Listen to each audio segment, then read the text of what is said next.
बिहार के काराकाट लोकसभा सीट की बात किया जाए तो निर्दलीय उम्मीदवार पवन सिंह जो चुनाव में कहीं दिख भी नहीं रहा था। जिस तरीके से पवन सिंह के जनसभाओं में लोगों का भीड़ देखने को मिल रहा था और ये कयास लगाया जा रहा था कि वहां से पवन सिंह एक तरफा जीत हासिल करेंगे और पवन सिंह के टक्कर में कोई भी नजर नहीं आ रहा था। लेकिन वही काराकाट लोकसभा सीट से पवन सिंह को इस तरीके से हार मिला था कि पवन सिंह कभी सोच भी नहीं पाएंगे, क्योंकि दो ऐसा सीट था जहां से ये कयास लगाया जा रहा था कि निर्दलीय उम्मीदवार जीत हासिल करेंगे, लेकिन ऐसा कुछ देखने को नहीं मिला था। सिवान से भी हेना साहब को लेकर कयास लगाया जा रहा था कि हेना साहब एक तरफा जीत हासिल कर रहे, क्योंकि हेना साहब हर रंग में दिखाई दे रहे थे, हर रूप रंग में दिखाई दे रहे थे। लेकिन हेना साहब को भी वहां से करारा हार मिला था। लेकिन सबसे ज्यादा जो बिहार में कोई सीट का चर्चा हुआ था वो काराकाट लोकसभा सीट का ही चर्चा हुआ था, जहां से एक तरफ उपेंद्र कुशवाहा थे जिनके हक में पीएम मोदी तक आ गए थे और पीएम मोदी भी वहां से चुनाव प्रचार किए थे। लेकिन वो असर वहां देखने को नहीं मिला था जो असर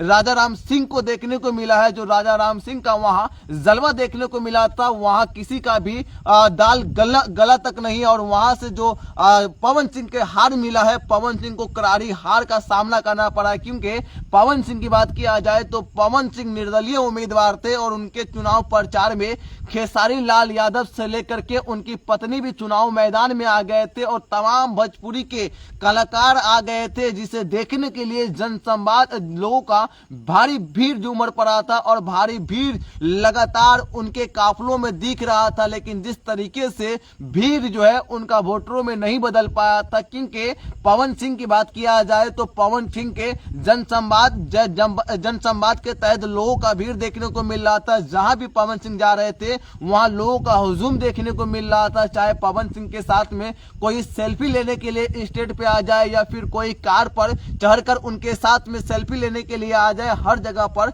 लोगों का भारी भीड़ देखने को मिला था। लेकिन भीड़ जो है वो पवन सिंह के हक में नहीं दिखाई दिया और पवन सिंह को यहां से करारा हार मिला था। ये वही पवन सिंह है जो निर्दलीय टाल ठोके थे और वो निर्दलीय जीत का परचम पहले ही लहरा रहे थे। इनको लेकर के खेसारी लाल यादव भी बड़े दावा किए थे, बड़े वादे किए थे, लेकिन खेसारी लाल का भी वहां से वादे और दावे दिखाई नहीं दिया था। क्योंकि खेसारी लाल यादव भी चुनाव प्रचार किए थे, जोरों शोर से चुनाव प्रचार किए थे। उनका जब वहां आए थे काराकाट लोकसभा सीट को लेकर के तो लोगों का भारी भीड़ देखने को मिला था, लेकिन वो भीड़ जो है वोटरों में नहीं बदल पाया। और ये दो अहम सीट माना जा रहा था, बिहार का तीन अहम सीट माना जा रहा था, जहां से निर्दलीय का पकड़ था, निर्दलीय एकदम मजबूत स्थिति में दिखाई दे रहा था। लेकिन वहां पर कुछ ऐसा देखने को नहीं मिला है। देखा जाए तो पप्पू यादव भले ही निर्दलीय उम्मीदवार जीत हासिल किए, लेकिन दो ऐसे भी उम्मीदवार थे जिसे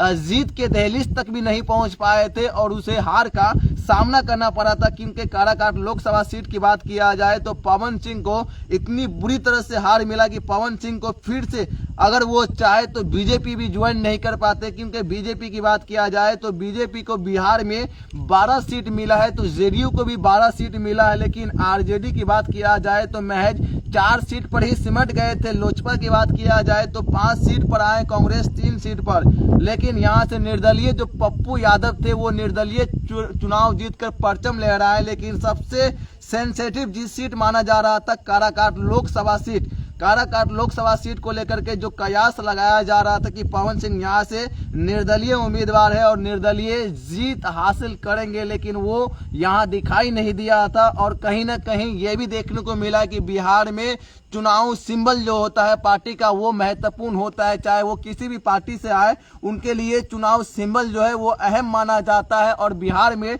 अक्सर ये देखने को मिला है कि बिहार में किसी भी पार्टी से अगर कोई भी आता है, चाहे वो आरजेडी से आए, बीजेपी से आए या फिर जेडीयू से आए, लेकिन सिंबल होता है तो कोई भी उम्मीदवार आसानी से जीत हासिल करता है और जीत के दहलीज तक पहुंच पाता है। लेकिन जो निर्दलीय बिहार में चुनाव लड़ते हैं उनके लिए कहीं ना कहीं मुश्किल दिखाई देता है। जो मुश्किल पवन सिंह को दिखाई दिया था वही मुश्किल जो है निर्दलीय के लिए सिवान से भी देखने को मिला था। क्योंकि पार्टी का सिंबल बहुत मायने रखता है और बिहार में जो पार्टी सिंबल है वो किस तरीके से हावी है बिहार में, आप इस बात से भी अंदाजा लगा सकते हैं कि 3 सीट को लेकर जो कयास लगाया जा रहा था कि बीजेपी के हाथ से 3 सीट जो है वो निकलता हुआ दिखाई दे रहा है, एनडीए के खाते से निकलता हुआ दिखाई दे रहा था, लेकिन ऐसा कुछ देखने को नहीं मिला था। एक तरफ से उपेंद्र कुशवाहा थे तो दूसरी तरफ से पवन सिंह थे। पवन सिंह जो है वो कहीं ना कहीं उपेंद्र कुशवाहा का खेल बिगाड़ दिए थे और उपेंद्र कुशवाहा का मुश्किल जो है वो बढ़ाए थे। लेकिन उससे भी